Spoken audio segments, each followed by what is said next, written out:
OPM program, Owner President Management Program. It's like a 3-week executive program that you go to. And they have 144 different CEOs from 44 countries. And it could range from a guy running a $11 billion company, range to a guy doing $22 million a year. But the minimum was you had to be above a $10 million a year in top line revenue to go to it. My classmate, the guy that was staying in our, whatever you want to call it, rooms, the campus that we had, he was from Lagos. He was worth a couple $100 million. I said, so where does your fire come from to be worth a couple $100 million? And all of a sudden, we're having these late night conversations at dinner. He gets emotional. I said, brother, I just asked you a basic question. What happened to you? He said, my dad told me I needed to go to boarding school to be a man. And for 3 years when I was gone, all I asked myself is, how could a father be away from his son that he loved so much for 3 years? I told myself, if you send me away to be not seeing my own dad for 3 years, you will never see me ever again. And he never came back. Wow. The guy went and made a couple $100 million, and everything to him was his dad. He's like, watch what I'm going to do to you. You don't want me to be around. Did dad do anything to you, or no? Were you at boarding school? Like, how come you don't want me to be around you? I love you. You're my dad. You're my family. I want to be. Did you have that kind of a feeling, or not really? Well, I got kicked out of 2 schools in 7th grade. So I got kicked out of the school in Florida, and then my dad sent me to live with my uncle in Minnesota, and then I got kicked out of that school. And then I think they were just kind of like, fed up with it. But I didn't have a good relationship with my dad. I was kind of like, he was just always all business. And it's funny, man, like some of that stuff, like you said, like that was that guy's drive, that was his passions. It's kind of like at the time, he probably thought that was a really shitty thing. But had not been for that, maybe he wouldn't have gone out and made 2-3. I'm asking the question. I'm asking the question because for people to be able to, the whole concept of winning, you have to be able to handle criticism, being misunderstood, hated, controversy, conflict, the heat, the constant chaos. And typically the guys that can handle that well weren't trained when they became successful. They were trained on how to be in a chaotic environment when they were kids. Yeah. And then later on, they're like, listen, you think this is painful? You have no clue what I experienced when I was 11 years old. That's where the real pain comes from. For me, living in Iran, you go through a war, you see what's going on, 10 and a half years living in Iran. Later on in life, you're like, yeah, this is COVID, guys, relax. It's not what we went through in Iran. But that's why I was asking a question for you. Yeah, I think the biggest disservice that, a parent can do is to give the kid too cushy of an upbringing, honestly. Like, I got a haircut today. There's almost no upside from it. I mean, I know it's good, like you want to, give your kids a good life and everything, but eventually they have to leave the nest, So what up, Bosco? Sorry, my mic was are, muted. Going to support them. It's kind of like they're going from here to here. It's just, it's tough. I mean, if I were to plot, my life path, I would always want to go from the bottom and slow rise up. So it's tough because you want to give your kids a great life and you want to give them all the things that they ask for. But sometimes, you're doing them a disservice. And sometimes, like your friend, I mean, dad was a shitty dad and helped him. I mean, so it's kind of... That was his driver, right? He was not going to stop. But going back to it, with this whole conversation with your dad, for you, when you're seeing, having a pops like that, having, you and your brother yourself, have you thought about, like, I'm going to have kids one day? Or is it something like, I don't ever want to have kids because for whatever reason you don't want to have it? I always thought that I wouldn't want to have kids. And then my brother had 3 kids, and he's actually a great fucking dad. He's probably the one thing that would maybe, sway me a little bit. But I just feel like I have to just do all the things that I want to do because kids are such a separate chapter of life, It's kind of like you have kids and now you're living your whole life again through them, and you got to dedicate a lot of time to want to be a good parent. And so, I don't know. It's just not, I feel like it's a decision a lot of people take lightly. And it's, to be a good dad, you lose a lot of freedom. So I'm not, kind of ready to lose all that freedom yet. What haven't you done that you got to do before having kids? Like, what else is it where you say, what else can you check off? You and I were talking that you're like, I'm in Dubai. I talked to this guy. He goes and he has a record for 460 feet. We decided to shut down the pool for me. And I go 100 feet and, right in the middle of it, I'm thinking I'm going to die. I make it to, the stories, the stuff that you've done is wild. What else is there left for you to do? Well, that's the thing is, I don't know if I could have done all that stuff back then. I could probably wouldn't be risking my life or whatever. But today, Bill, today's a different story. Well, that was only 2 years ago, but yeah, I hear you. I don't know, man.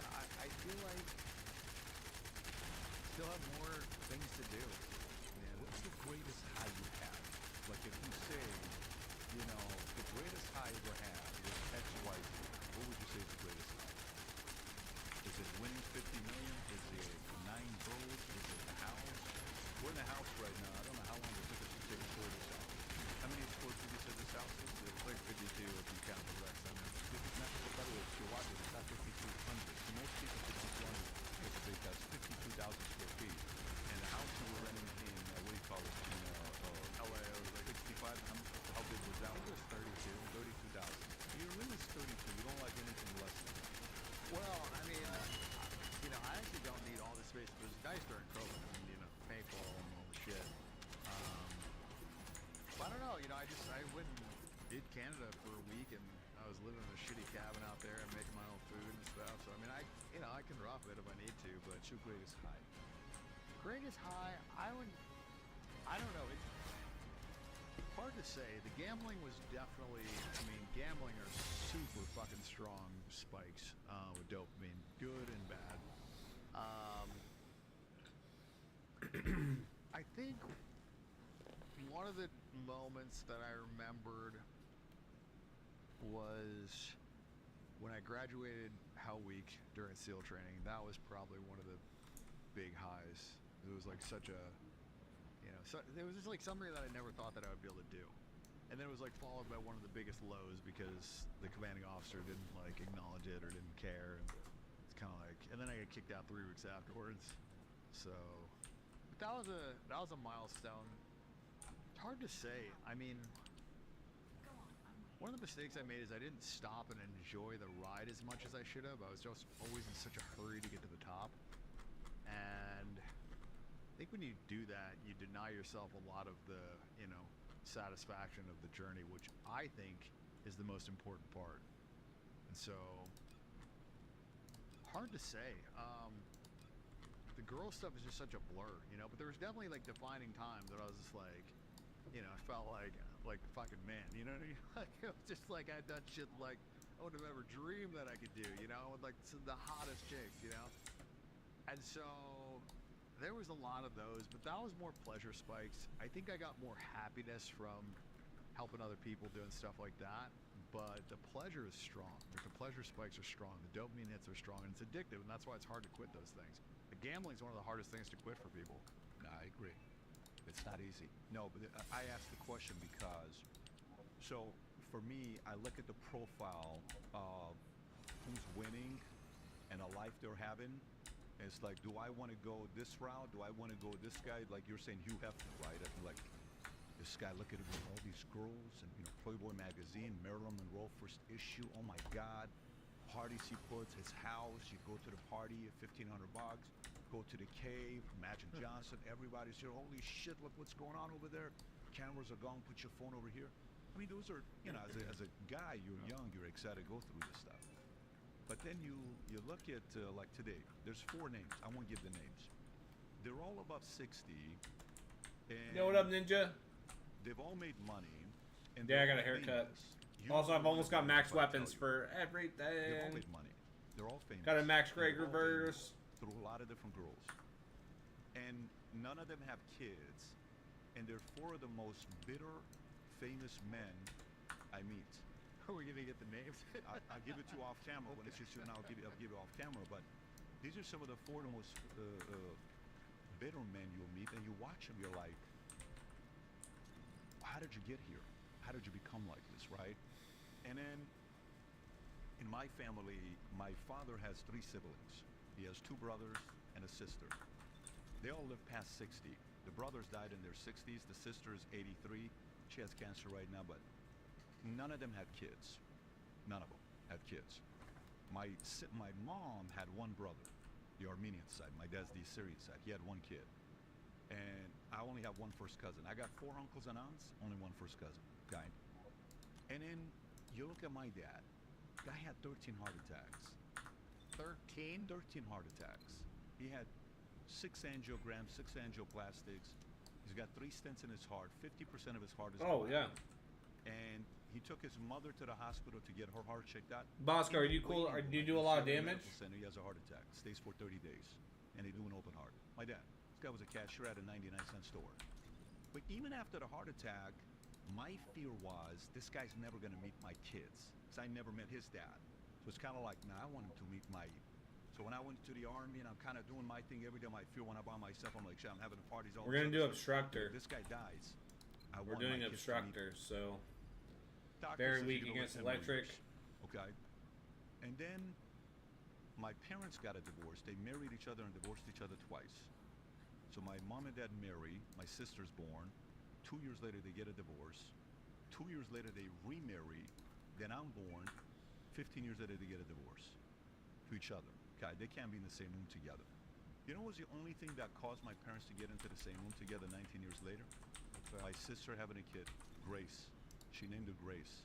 Everybody came together. And then she had a second, Sean, and then we had 4 kids. We'll play one without And you, then Bosco. Then family we'll invite you. today, Should be quick. My dad has got like the 9th life. He's 82 years old. You should see how he walks. He walks like the hunchback of Notre Dame. Boys always make fun of how he walks. He walks like this. Okay, his back is over like this. But I asked him, I'm like, why are you still going through this? Why? He looks every single day. He says, are you kidding me? I got 6 grandkids. So the highs when you go and you make. I've had the exit. Money is the account $200 million. It was amazing. Private jet travel, go spend $500,000, have a great time. Unfreaking the people that said you'd never make it, you win, and they come back and say to your face, I fucked up, you made it, respect you. The teacher who said in school you should, I feel sorry for your parents because of who you were in high school, 1.8 GPA, and then 6 years later you're coming to speak at the school and they're introducing you to 1 point. These are all good highs. Brother, we're 2 years apart. You and I are pretty much the same age.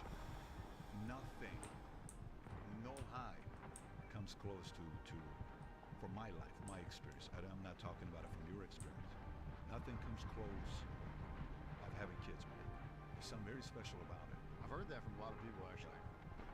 Yeah. Actually, now that you've mentioned that, I think I do have a significant high that I remember. I was in class, and I had just made like $400,000 that month playing poker. And I was, this is my last day of college, so I was 27. And, my professor was just kind of like talking down to me in some way, shape, or form. I don't remember exactly what he said, but I just kind of like checked him. And I was like, you're not going to talk to me like that, like whatever. And he's kind of like looked at me like I was crazy. And I said something to him like, look, dude, like, what the fuck have you done? Like, you graduated college, like, congratulations. Like, you're not better than me. He's like, oh, what have you done? And I'm like, well, I'm a fucking veteran. And he's like, oh, no, this is what he said. He said, what have you done? Graduate high school? I'm like, no, actually, I got a GED. But I'm a veteran. I made more money last month than you're going to make in the next fucking 3 years. Or last week than you're going to make in the next 3 years. And so you're just not going to fucking talk down to me. Yeah. And he said, well, if you're so fucking rich, he's like, what are you doing in college? And I was like, I just sat there for like 6 seconds and processed it.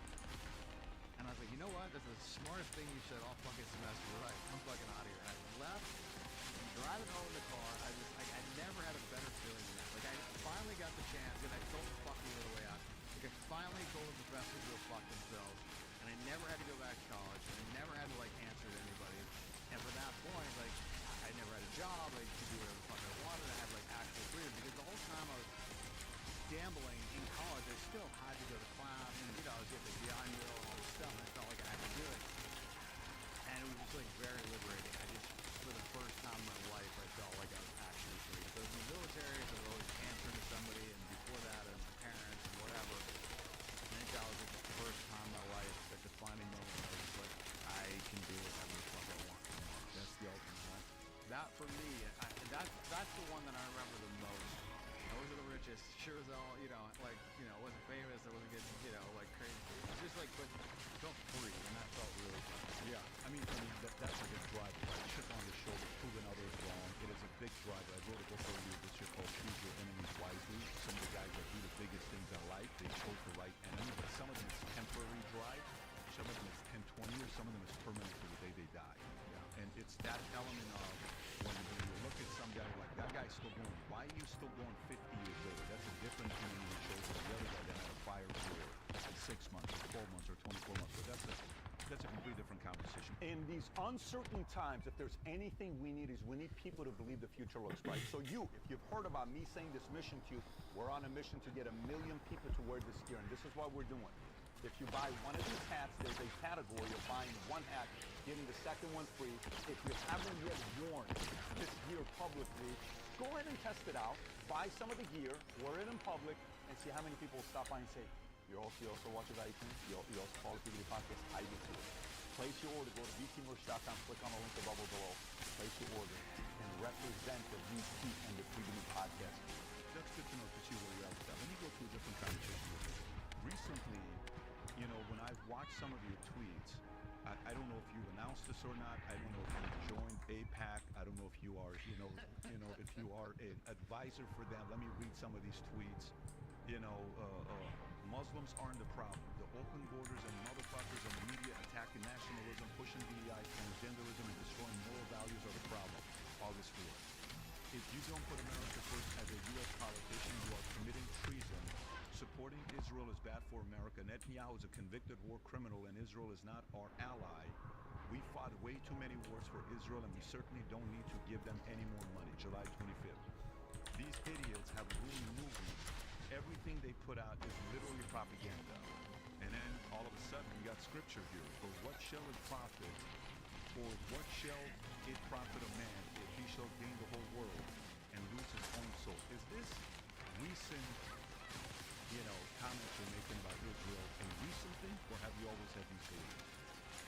It's more recent. I didn't really realize what a problem it was until recently, and then everybody was scared to say something about it. My brother told me, like, you can't say anything about it, they'll fucking kill you. Like, everybody basically said that I couldn't say anything about it. And actually now they're like literally like trying to like kick me off the board of my company because of this tweet. So like shit, yeah, I've definitely had a lot of like negative pushback, a lot of my Jewish friends, but I don't give a fuck. It's like one of those things where I know that it's the right thing, and the fact that everybody else is scared to say it makes me, feel obligated to be vocal about it. Like, it's the right thing. So I know that they're a fucking parasite. Like, they provide the U.S. absolutely no value. They've done so many things that, would constitute, an act of war against us. I mean, U.S.'s liberty, love and affair, I mean, they can go on and on and on and on and on. But, I think they knew about 9/11.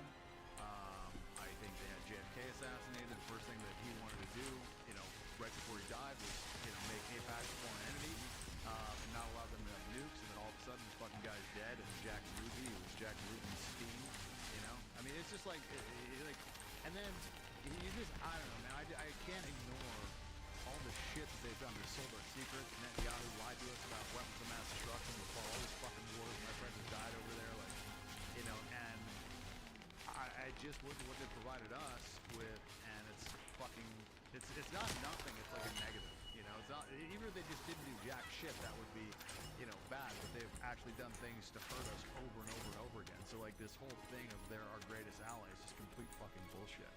And, we send them $100 billion, and they send AIPAC $100 billion, and then they distribute it to our politicians, and every politician is a little fucking AIPAC handler walking around telling them what to fucking say and how to vote, and it's just like, look, I'll donate like $100,000 to politicians. All right, Bosco. And they call me up like, hey, you need anything? Like every week. I don't need shit. I fucking sit on my ass. I don't do anything. I don't care. I don't fucking break any laws. I don't need any favors. Like, I just gave it to them because I didn't want to see any more fucking retard, Democrats in there. So, but that's 100,000. Like, what does 100 million buy you? How many fucking phone calls are those what's guys? your in-game name? And so, like, I just don't know how it works. And the system. Yeah, I saw the broken. trailer from the like, update. These people get in Bosco, office, what's they your don't name? have very much money, and they get out of office with fucking tens or hundreds of millions of dollars. It's not a fucking accident, right? Is that an Israel thing, or is that anybody? Because China's doing the same thing. China doesn't have they don't have an AIPAC. Like, Israel is the only one that has a fucking, like, a lobby in the U.S. fucking, giving these politicians money. Okay, no, every country, the big ones all have lobbyists. They all have lobbying that they're doing. Not in the U.S. They're registered as foreign entities. Right. I mean, if you're talking about, are you going to the dual citizenship part with Israel, Israel? That's another problem, is a lot of our politicians have far more allegiance to Israel than they do the United States. I mean, that's a whole other issue as well. Do you know why they did the dual citizenship? Do you know the history behind why they did the dual citizenship? What do you mean? Like, okay, so the whole concept of dual citizenship was because when Israel became a, country again, they didn't want the people from here who wanted to go back to Israel that didn't have a motivation to go if they were going to lose their citizenship here. So that was the reason why they did it. It was kind of like, okay, you're your own country. We kind of need some of you guys to move over there to help the country out. Yeah, but I'm not going to go. Why are you not going to go? Am I going to lose my citizenship here? But you are. I mean, we don't do that. Every other country, I don't want to lose my citizenship. Well, okay, how about if we do this? How about if we allow you, just Israel, to go back to your country, you won't lose your citizenship? That was the arrangement at the beginning why they did it that way. No, look, I get it. I have three citizenships. You know what I mean? I think it's okay. I think Who's the third one? I know Armenia. the same kids. Okay, got it. Yeah, so, I mean, I don't have an issue with dual citizenship. My issue is when somebody is holding a U.S. office and they are putting a foreign nation's interest before America's interest, and they're favoring that other country. And so that, to me, is treason. Like, when you are a U.S. government official, your motivation should be to do things in the best interest of the government that you are representing, not some other 100%. fucking foreign country. Absolutely. And Yeah. that's the problem. Okay, so, but go through it. So what is the solution? Meaning, if Israel's the enemy, then if let's just say you don't do anything and everybody in the Middle East unites to take out Israel, do you think the Middle East is better without Israel? And do you think the world's a safer place without Israel? 100%. It's not even close. Okay, tell me why. Why do you think? Give me an argument otherwise. Give me one argument why the world would be better off with Israel. Let's just start with that. One thing. Give me one thing. Have you ever lived in the Middle East? No. I lived there for 10 and a half years. Okay? It's very,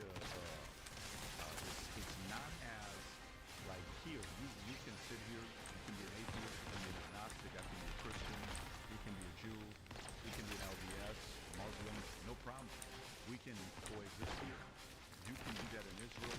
You can do that. They're not really. They're operating apartheid right now. So not everybody's not living equal. Not at the level of Iran. Not at the level of what Iran is doing.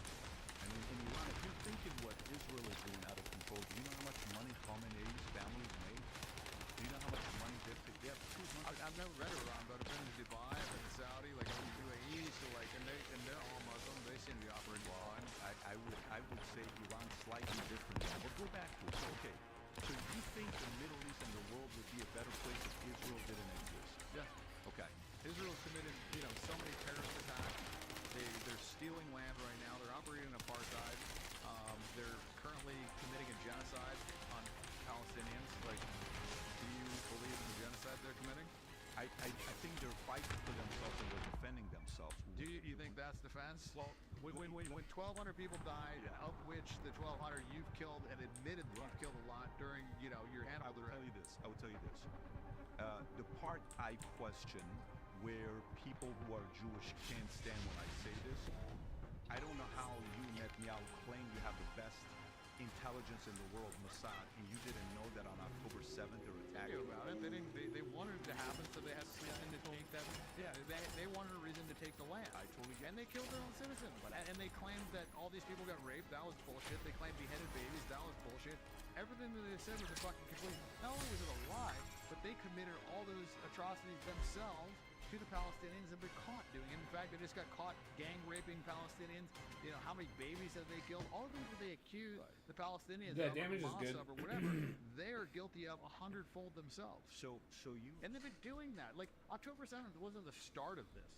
Like, the start of this was Nakba. They've done so many different... disagree. Yeah, I don't disagree. Yeah, so I mean, this is not like, it's not like October 7th is like, just all of a sudden they just came over there unsolicited and just killed people. Like, they have been killing Palestinians for years and years, operating 2 sets of justice. It's like they have the justice for the Palestinians, the justice for the Israelis. And if you read the Talmud, like, if you're not Jewish, you're basically not a human. You're like, like cattle. If a Jew is killed by somebody that's not Jewish, then it's the death penalty. If a Jew kills somebody that's not a Jew, then you can't kill them. It's not the death penalty. Like they literally like segregate in their Bible. They're very protective of themselves. I don't think anybody can debate that. I don't think it's a... Well, it's not the problem isn't that they're protecting themselves. The problem comes when you think that you're better than other people, and you think it's okay to lie to anybody that's not a Jew. You think it's okay to steal from people that are not a Jew. You have 2 sets of standards. The problem with that is it allows you to rationalize anything. right? Human beings are generally self-serving creatures. So if your fundamental religious belief system allows you to operate in such a way that you believe there isn't consequences for stealing from other people, killing other people, raping, kids that are under 9 years old, like if you think those things are okay, then, how are you going to operate? Because to me, like, my moral code keeps me on track. I don't think that's true. I don't think because you're saying it's one side. You're not telling the other side of the story of what they're doing. You're not saying what Hamas did. You're not saying what they did. What did Hamas do? I mean, from day one, when you see the rape in the videos, we've all seen it. This isn't something What rapes and videos? But stay on this if you want to continue on this. What rapes and videos? But my concern when you're saying Israel doing it, you're saying the other side isn't doing anything. No, but I'm asking. No. There was no rapes during October 7th. They've shown no rapes from October 7th. They showed no beheaded babies. All that was all bullshit. I'll send you stuff. No, there's plenty of stories. It's not all of them. The Israeli articles that I saw recently said that there was only 2 babies killed. One was shot by a bullet. The other one died in a hospital. There was no babies in ovens. There was no beheaded babies. All that was all bullshit. So go back to the part when you said they think they're better than you. You believe that Jews think they're better than everybody else. It says in the Bible. Okay, so you believe they're better than everybody else. Okay. I didn't say they're better than everybody else. They think. According to their scripture. Okay. But what if... And then if you look at how they operate, right, like they literally caught people raping Palestinian prisoners, and there was riots. But the riots weren't because they were raping the prisoners. The riots were because they felt like they had the right to rape the fucking prisoners. That's why they almost had a fucking civil war, because they felt like they had the right to rape these prisoners. They felt like that was okay because they weren't Jewish. So, when you have a society that operates like that, you're gonna have fucking problems. And they're not the fucking most moral army. That's all fucking bullshit. Everything that they say, it's just like, almost like, listen, when somebody lies to me, like if you lie to me, I'm not probably gonna trust you again. You lie to me a second time, I'm definitely not gonna trust you. You lie to me a third time, and I let you lie to me the third time, I'm the fucking idiot. These motherfuckers have lied like 10,000 times. So like, I don't believe anything that they say anymore. I come from a place of, I don't sit here expecting you to tell me 100% the truth. I don't sit here thinking, yeah, Dan's gonna tell me 100% the truth with whatever he has in his life. I don't expect that from you, because I don't expect people to walk on water. That's not my expect. I'm gonna live my life. I'm gonna live it with my life, but you can't think that China's gonna tell us the truth, or Iran tells us the truth, or U.S. tells everybody the truth, or you think any country's gonna tell us 100% the truth. But I don't know, man. I got a different moral code. Like in gambling, but in gambling and business, like with my friend group, like you lie one time, you welch on a debt, you do one thing. And friendship, though. My friends, people that I know, people that I do business with, people I gamble with, like it's the same thing I have as well. It's the same thing most people have. There's a difference between on the personal side than on the countryside. So you're America first. Is it fair to say you're America first? Okay. How do you feel about the protesting and the rioting going on in schools, academia, Harvard, Columbia, when you've seen all the stuff that's going on, Free Palestine, gays for Gaza, when you see that, what do you think about it?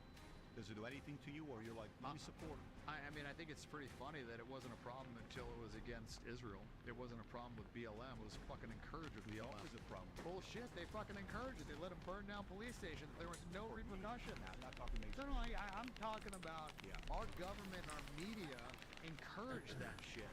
Right? They encouraged it when it was BLM. Like, they literally burnt down police stations, and it was fine.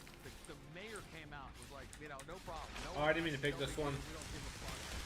Take down statues, destroy buildings, burn cop cars, do whatever you want to do.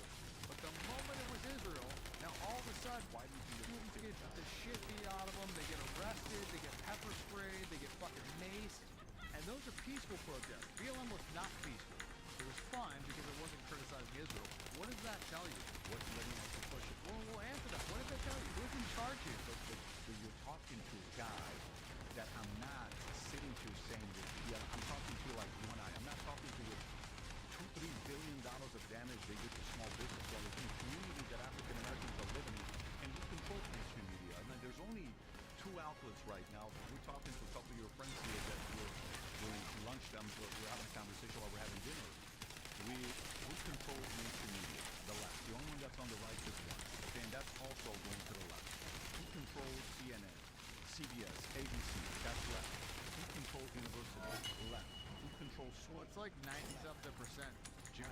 mean, we could say left, but it's Jewish, if we're being honest. Not necessarily, because even right now, if you think about it, if you think about the right and the left, okay, who's taking the biggest hit with losing Jewish voters? Because most Jews vote left. They're not voting on the right. Jewish vote is irrelevant. They're like 2% of the population. But the money that they vote with their money. I mean, yeah, but like at the end of the day, I think how much money goes into these campaigns isn't gonna dictate as much as when you have a president that's like potentially getting assassinated. Like those are the big drivers. I mean, Kamala Harris is a drunken school teacher. Like she can't even like formulate a coherent sentence. I mean, I don't know. The idea of voting for her just seems crazy. My biggest criticism of Trump is his support of Israel. I mean, aside from that, I mean, why do you think he's supporting Israel? Because of money. That's why they all fucking support Israel. Money. Well, you said it's not about money a minute ago. Well, he wants money. I mean, these politicians are right. I mean, there's two reasons to run for president. Right. Because you're a good person and you want to do good. Okay. Because you want fucking money. Sure. And fame. That's it. It's the only reason somebody would join president. Good person. Or you want money and fame. And fame. That's it. Two reasons why you run. Why else would you? Why do you think Trump's reason is? Money and fame. You think he wants money and fame? 100%. You think Trump's running because he wants money? 100%. He has money. He is famous. He wants people to love him. He wants attention. I mean, he was doing like reality shows for Christ's sake. But he wants more money. I can't get it. Do you think he is more? How much do you think it matters for Trump to be elected? I think he wants to be elected. Okay, yeah. So if that's the case, he should have never ran because ever since he ran, people don't like him. I get it. No, I mean, but that's with fame is like that. I mean, fame is polarizing. Like, there's very few people that become famous that don't have people hate them. I mean, it's coming with the territory. If you want to be loved, you're going to be hated as well. That's the way. In 2014, he could have been invited to Beyonce and Jay-Z's party in 2014. In 2014, he would have been invited to, NAACP. In 20, he went to everything. So one thing to be invited to parties, another thing to have international status and legacy, and I mean. So the reason why I brought the money side with Jews. So who do you think the recent events with October 7th hurt more, the left or the right, politically? October 7th? What do you mean? Israel, Hamas, like this whole back and forth. Which political party do you think has lost more, taking a bigger hit with the position they're taking with the Jews?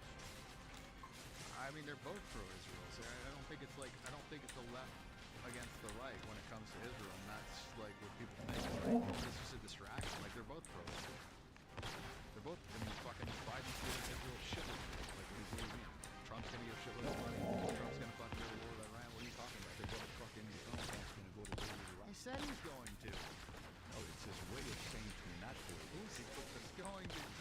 The same way he said with everybody else that he was going to push them. More didn't happen. He said, I mean, I don't know. I feel like he said that he was going to. So John, let me ask you. So who would you vote for today? It doesn't sound like you're voting for anybody. I mean, if I had to choose between those two, Trump for sure.